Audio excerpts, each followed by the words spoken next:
To talk a little bit about our business, my business partner and I, in 2002, decided to start a little consulting business. My job had gone away.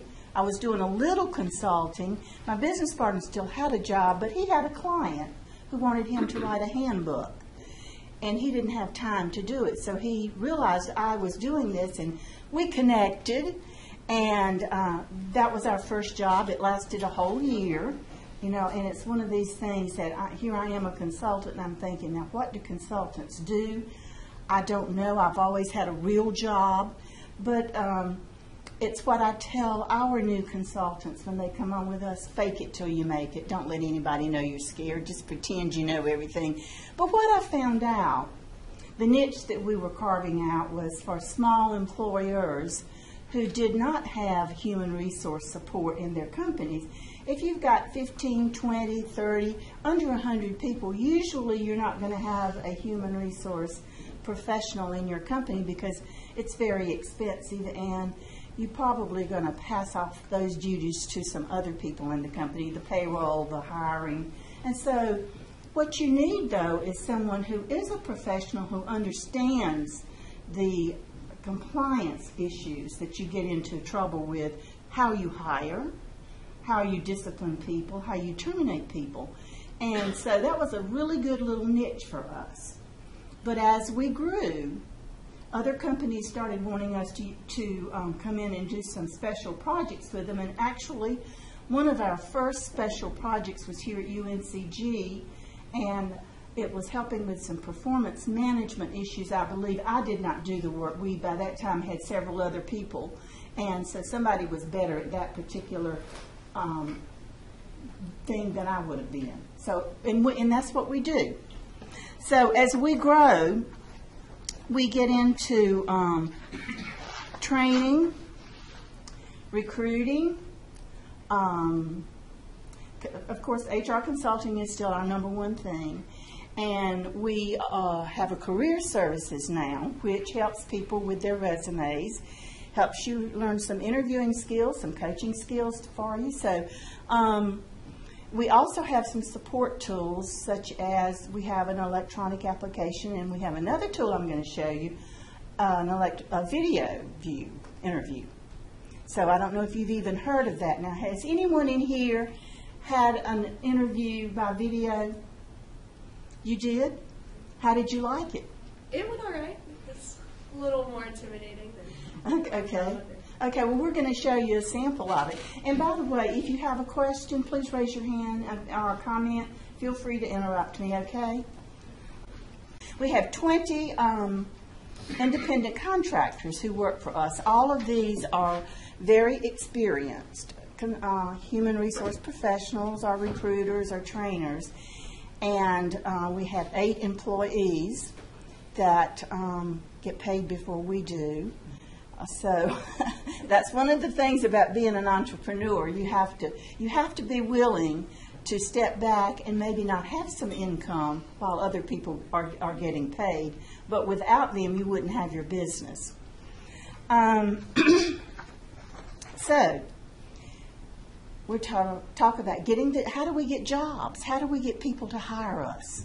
I mean, there was 2 of us, and we really, neither one of us had to have income right at the time, but as we grew, bought a building, have all these other expenses, now we have to have work. We have to have income. So how are we going to do it? Well, we started out by networking. And I don't know if you know what that means, but it's very big in the entrepreneurial world. You've got to get out into the community. You've got to get to know people. You've got to go to all these functions. Well, my business partner, David Moff, he just ate that alive. He would go into a room, and when he came out, he'd have everybody's business card. It could be 100 people there, and he'd be the last one to leave. So he was really, really, and still is very good at that. I'm better at the operation. So it's a good match for us. So once we get the job, well, networking is how we started out getting most of them. But we realized early on we needed a marketing plan, so we brought in a marketing consultant. And she helped us get some brochures together, gave us some ideas how to market ourselves. We started writing a newsletter, putting it on the internet. And as we grew, though, we realized we needed even more marketing. So that's when we brought in this lady and made her director of marketing. And she's got a good IT background. So we have been getting into the search engine optimization. So now that a lot of people are calling us and we'll say, how did you find us? They go, on the internet. So we've had to change the way we do business like everybody else has. So once we get the job and we decide, well, this job is going to need somebody that can write a handbook, put some policies and procedures in place, and which one of our consultants will be the best at that. And then we pick that person. And we assign them to the job. They go do the job. We all get paid, and everybody's happy. So that's about the way our business works. Now, I'm going to sort of switch gears and talk to you about a division of recruiting in our company. We've really expanded on that, and you will be happy to know recruiting is picking up. So people are hiring, and it's harder. It may be harder for you to get a job because people are very picky, and everybody thinks, well, you know, I'll just go out and do this myself. I don't need recruiting help because everybody's looking for a job. Guess what happens? You put an ad out there. Have you got can you get me to the resume thing right here? And this is what it looks like. Seriously. So what happens is because there are so many people looking for jobs, you are inundated with resumes and applications. I mean, if we put something online, people start replying within a few hours. I mean, within a week, we can have 100 resumes. And it's not just one job that we're filling. It may be several jobs. So what I want to talk to you about first, that's your very first entrance into trying to get a job, your resume. And a resume is very, very important. As we say, the resume won't get you the job, but it may prevent you from getting an interview. So I'm going to give you some tips about resumes. First, I'm going to show you one. That's not a very good resume. Why would you think that's not good? Flip over, show them how many pages it is. 3 pages. Okay. How many resumes did I tell you I had to look at? 100. Which ones do you think I'm going to go to first? 1 page. But when we got through with it, now flip over and let's show them what we did to it. Okay, see, and we were able to get it down to 2 pages. But in the olden days, as my grandchildren say, when all we had was paper resumes and applications, I would have 3 stacks. Yes, maybe, no. If you got in that no stack, you're gone. You got in the maybe stack, I might come back to you if I couldn't get any yeses that I really like. So your resume is extremely important.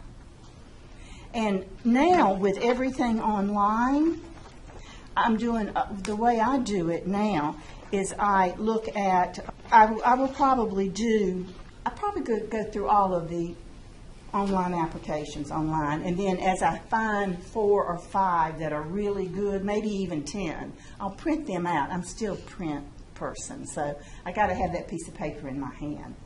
But just keep that in mind when you're sending out resumes. People are looking at them online, and I would encourage you to always PDF your resumes, because sometimes if it's a Word document, the formatting can mess up. So that's what we've been told to do that. I'm going to quickly go through the 12 resume resolutions. And you can find this on our website, and we'll give you that address at the end. Tell the truth. Give some examples. Use an easy-to-read font. Please don't use the 8 and 10, because then you got people like me, and I got to go find my glasses. You know, and so remember, it's not people, it's probably older people that's hiring. You know, we've been around a little while and we got to have glasses, so we like to at least 10, 12 font. Use action words. Look at what the job is asking you for. If you don't apply for every job in the book. We have people that do that. You can apply for every job on our website that's listed. So we have people that apply for administrative assistant. They apply for vice president of communications. We're going like, I bet this person's desperate. So it tells us something. You should apply for the job that you are qualified for. Use bullet points. Make it easy to read. Focus on your accomplishments. I bet you haven't heard that very much before. Most of us, when we would write resumes, we would go to what were our duties and responsibilities. Focus on your accomplishments. I told this to my grandson. I was trying to help him get a job. So, and I couldn't get him to tell me what he had done at his jobs. So one of his first jobs was a lifeguard, and he wrote back, and I finally got him to understand what I meant. And he said, I saved 4 people from drowning. That's an accomplishment. So focus on your accomplishments. Have a good flow. Try to keep it to 2 pages. And don't ever let a resume go out with a spelling error or a grammatical error in it. Because you know what? That is a big turn off. You can't see it when you're doing it because you've looked at it so much. Get somebody to help you. We do have that on our website, and I'm not going to give her a plug, but you have career services here. You have lots of companies that will help you write your resume. And don't be lazy. You got one resume, I'm sending it to everybody. Don't do that. Tailor the resume to the ad because you want keywords. There are programs that will pick up keywords in your resume. And if you don't have those keywords in there, it will get kicked out. And don't expect people to return your phone calls. I know this upsets. I read about it, I hear about it. But we have an electronic application, and the minute you submit it, you get a reply that your resume has been submitted. And also we say, due to the large number of resumes, we are unable to return phone calls and emails. So sometimes it just kind of irritates us when people call and go, did you get my resume? You know, because, so here I got this big stack of resumes. I'm not going to go through there and see if I got your resume. But I don't say that. I try to be nice. Okay, so I've got your resumes. I got 100. What am I going to do? I'm going to review them. I'm going to pick out the ones that I can read, the ones that don't have spelling errors in it, the ones that have keywords in it for this particular job. If I want to hire an engineer, I probably don't need you telling me about all your English classes. I probably want to hear about your math classes and your engineering experience. The next thing I'm going to do is pick up the phone and I'm going to call you. Now listen, here's a little secret. If you give me your company's phone number, I'm calling you at work because you know I'm going to talk to you. You look pretty good to me. So if you don't want me to call you at work, don't give me your company's phone number. It also tells me something, that you're doing your personal business while you're being paid. Don't put your company's email. I get email addresses where somebody works. You know what? They can tell that. People can go, you guys know that. Once you put something in an email, it's there forever. Oh, guess who's looking for a job? You have nosy people in IT sometimes that can go around and figure out who's emailing who about what. So don't do that. And if somebody calls you on your cell phone and you're at work, it is okay to say, listen, I'm at work. I can't talk right now, but can you call me back at such and such a time, or may I call you back? Because the first phone call should be a 5 to 10 minute phone call. Things like, I got your resume, and it looks like we might have something that we can talk about a little further. What kind of money are you looking for? I'm going to ask you that right up front because it's on the application too. Because you know what? If the job pays $50,000 and you want $80,000, we don't need to talk. I mean, just don't waste each other's time. Maybe I'm going to ask you, this job requires relocation. Would you be willing to relocate? And I might ask you a couple things about your experience and why do you want to leave the job you got? Or why did you leave your last job? Just a few little things. And if we click in that phone call and there are things that we've got in common, then I'm going to give you, my next step is to give you a video interview. And we will talk about that. And in fact, we have a little film to show you towards the end of this. So it's very interesting, and I think you're going to see more and more of these. So, all right, you passed my video interview, and your cat didn't walk across the computer. You didn't have a shirt on with "I love Bud Light." You didn't have loud music going in the background, and you weren't screaming at your significant other. So, and your babies weren't crying. So, you get through the video interview. What comes next? Well, my next step is a behavioral interview. So I love to do those face-to-face. I love to make you squirm. First, I'm going to make you real comfortable. So you'll tell me everything I need to know, and then I'm going to make you squirm. I'm going to ask you some really difficult questions. And let's say you show up in my office for the interview. And let's say you're dressed appropriately. Now, what does dressed appropriately mean? You know what it means to me? I'm the old school. It means a jacket and a tie if you're a guy. And if you are a female, it means not being sexy. I cover up as much of your body as you can. You got plenty of opportunity to show it later when you get the job.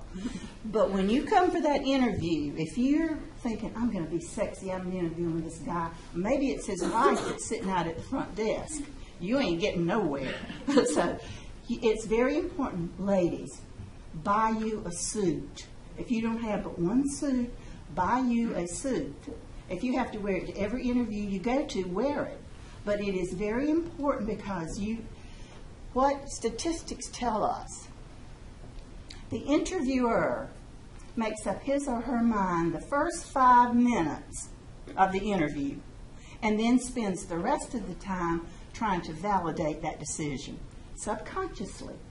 So you got 5 minutes to get that impression in here. And you're not going to get it if you aren't dressed appropriately, because that matters more to some people than it does to others. But important jobs, it will matter. Then, a lot of businesses are casual, and that's fine. But when you're going for an interview, you want to be the best you can be. Now, I might ask you a question like, tell me, first I'm going to say, tell me a little bit about yourself. So this is what we call your elevator speech. Have a very short, I don't want to know where you were born. Just give me a little short thing. I graduated from UNCG with a 4.0, and then I worked my way through school. I paid for all of my tuition by working. Oh, that's good. I'm already liking you. And so give me a little short story. Don't tell me that you like to play football or you like to go dancing. I don't care. So just give me some real, practice it, because that's one of the things you're going to get asked. Tell me about yourself. Have that little speech ready. So then I might say to you, tell me about a decision that you made that got you in trouble. So, I never got in any trouble. I never made a bad decision. You better think. If you really want to know some questions that might be asked, go to the bookstore, get online, and you can find them online. But those are things called behavioral interviewing. And it's going to most of the experienced recruiters are going to use that. Tell me, everybody's good at something. What are you good at? What are you really good at? Now, I'm going to let you get that out of your system. Then I'm going to say, now, because we're all good at some things, there are some things that we need to work on. What do you need to work on to improve? So you're going to get asked that, and you'd be thinking of something. Have a good answer for them, because, you might say, whatever you're going to say, think about it. So when that's over, when we get through the behavioral interview, you're still hanging in there with me. The next thing we're going to have is going to be an assessment, and we're going to talk about that. I've got some examples. Now I'm getting into your territory, right? An assessment, and some people call them tests. I've been told not to call them tests by HR people. We call them assessments. So it's still a test. If you get through the assessment, and we'll show a little bit about that in a few minutes, then your references. Now here's the secret I'm telling you. You find some references and you call or you email and say, I'm interviewing for a job. I'd like to use you as a reference. May I? And can they call you and will you talk to them? Because I'm in a hurry. And if I call up somebody and I go, and I never can get them. I'm leaving a voicemail. I want a reference on Jane Doe. Well, they never call me back. Well, they may not think too much of Jane Doe. So you pick out your references. You want people to say good things about you when you're giving references. And I will tell you, we were hiring recently for a position and asked the candidate to give us some names for references. And the first one we called said, I told her I would not be a reference. Guess where her resume went? And that no stack. So that's very, very, very important. And then more than likely you're going to have a drug test and a background check. So once we get through all that, let's think, you're going to have the job offer. See, I've told you all my secrets now. So you got a good chance of getting a job.